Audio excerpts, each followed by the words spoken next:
So we've got a beautiful day here in White Salmon, Washington, and I thought I'd come over to the shop midday and visit Aaron.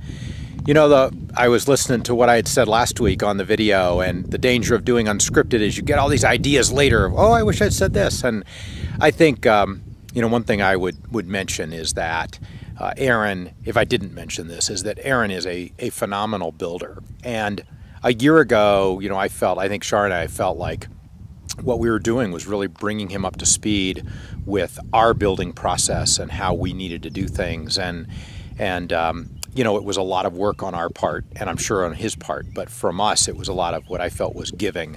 And what's cool is we're now at a point where we're really all equals, and so there's just, now we're able to collaborate on designs, and you know, that makes it a lot more fun and productive, I think. So, anyway, here we go. Here's Aaron over here. Hello. What he's doing is shaving some braces, and I mentioned that this is one of the jobs that only Aaron does, and we've only got a couple of those, and you know, we think that it's the kind of thing that practice makes perfect, and we just didn't want to divide it up. It's so critical.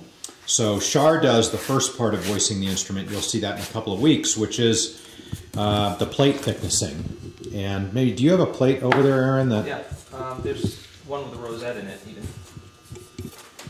So that's how the plates come from Shar. She's gotten them from Ben, you've seen him, and they've been joined. And then Carrie has done the initial sanding. Shar gets it and voices it, which means she's taken it to thickness, and she knows exactly how Aaron and I finish the wood and how much wood we take off. So she knows exactly where to take it in the overhead sander. She puts the rosette in, and then Aaron puts on the braces and carves them.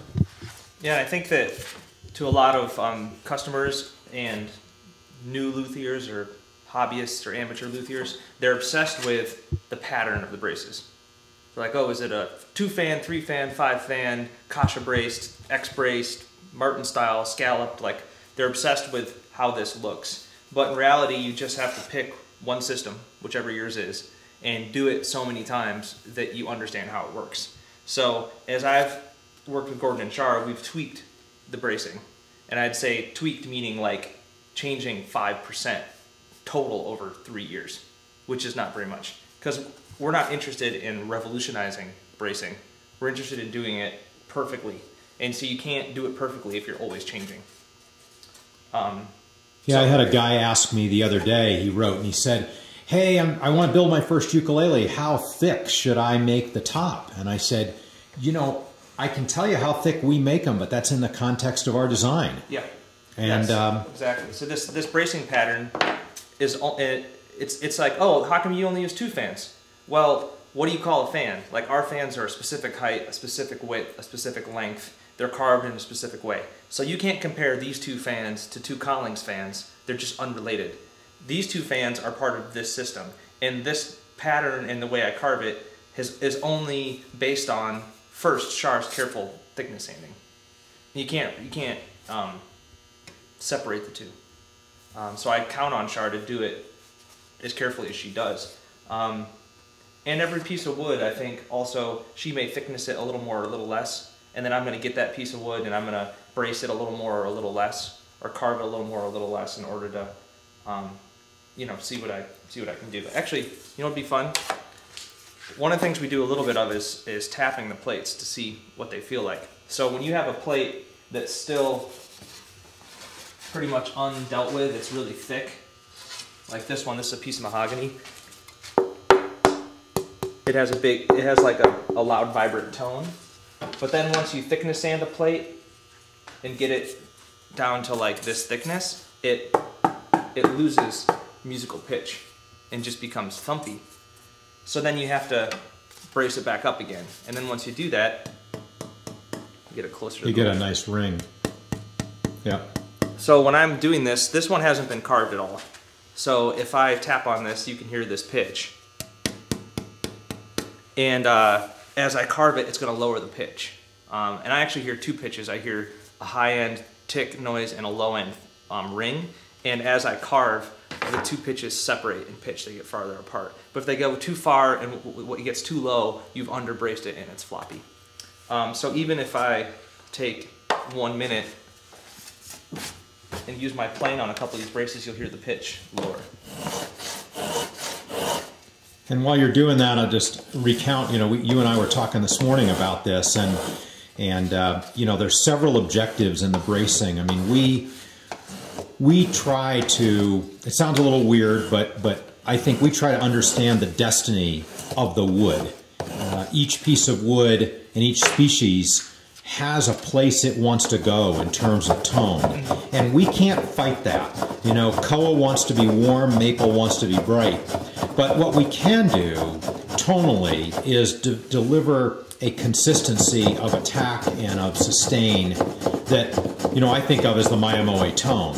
Right. And I think part of what we're trying to do with, you know, you said it earlier, that we're not varying the bracing that much, and there's a lot of reasons for it, but one is that we're very interested in delivering instruments that have a very consistent and predictable tone. Right. A lot of people buy the instruments that have never played one, but they've heard them online, and when they get one, I want it to sound like what they heard. And if I switch to some new bracing pattern that I invent, it's going to be a start over. It's going to be absolute going back to zero. Right. I have to relearn how to make it.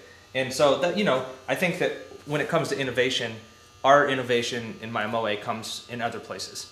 You know, like we've innovated many other things in this business, but not crazy bracing patterns. We're just not interested in that.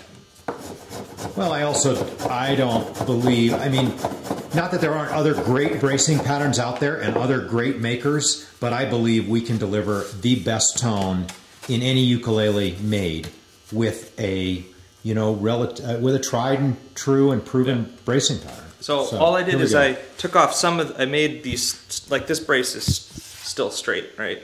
But I put these as a more pyramid shape, and then I scalloped the ends a little bit. So I'm really only halfway done with that kind of carving, but the pitch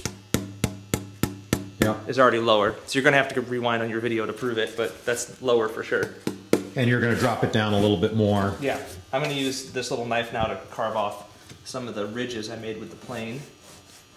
Well, I think we're going to let you finish that, but thanks for the insight on the bracing. I think everybody that's watching can now understand why this is something that just, you know, hundreds and hundreds of ukuleles, and that's the kind of, you know, practice makes perfect, I think, on this. And you do this every day, and that just, in my mind, gives you a database in your ears that is hard to beat. So, and actually, can I say one more thing about that? I guess. Two, so it's not just that, oh, we were good at bracing koa and myrtle now, for instance, because every board is going to be so different. So a great example is the one I'm carving today, which is tenor classic 1055. You can see how it looks. It's a piece of koa that's pretty standard for what we use. And it turns out that right here next, in the ones that Shar is going to give me for bracing probably tomorrow or the next day, I can tell this is the same stuff.